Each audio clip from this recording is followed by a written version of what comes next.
Fourth lesson on resources is about recycling, not just recycling but reusing, but also the use of technology to overcome our lack of resources, just as Esther Boserup predicted all those years ago in her theories.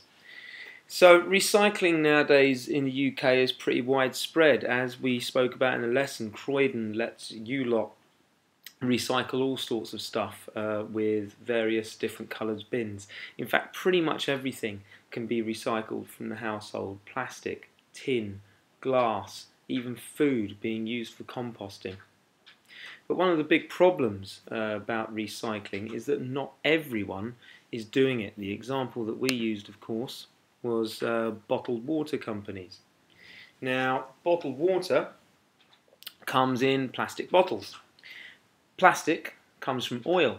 Now, most of these big global water companies do not use recycled plastic to make their bottles. They use freshly made plastic from oil. Now, this is a big problem because also water companies are encouraging us to drink more water.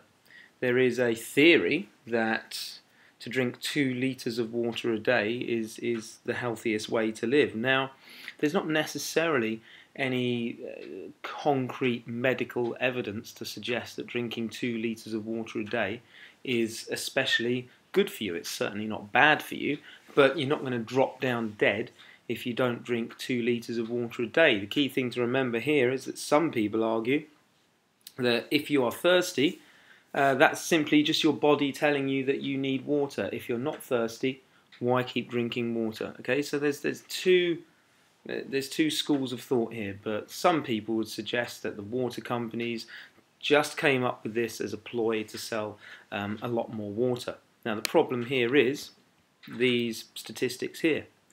0.25% of all world oil consumption is used in making plastic bottles. Problem is that unless you recycle them, if you put them on landfill, which is a big pile of rubbish somewhere where dotted all around the country, all around the world, it's household waste which hasn't been recycled, which is just dumped. And plastic bottles take 450 years to rot away. The manufacturing process of plastic bottles creates carbon dioxide as well. Now here in the UK, we only recycle less than 25% of all our plastic bottles. The Americans, they're even worse. They use 29 billion bottles each year. Just to make those bottles, that's 17 million barrels of oil. In comparison, that could fuel 1 million cars for a year. So at the moment, the bottled water industry isn't sustainable. Okay, we're not meeting the needs of today without jeopardizing the needs of future generations. We're using all the oil. We're using all the oil to make plastic bottles, to make petrol for cars, to do all this other stuff.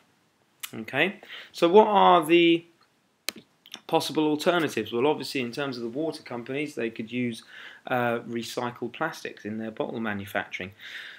But there are other things as well that we're using oil for. Petrol in cars. What are the alternatives? We looked at this example here.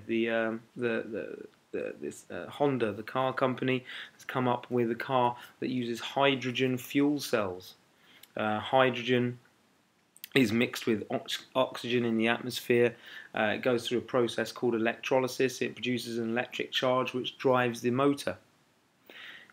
Is this a sustainable way? Well, in terms of not using petrol, yes it is. In terms of the metals and the other resources that are used to build the car, no it's not. But it's not putting pollution into the atmosphere. This is the key thing. The process only creates water vapour. So in that sense, it's certainly more sustainable than the cars that we are currently driving around in. Okay, so just a very quick recap. Recycling, reusing, inventing. What are the sustainable options for resource use?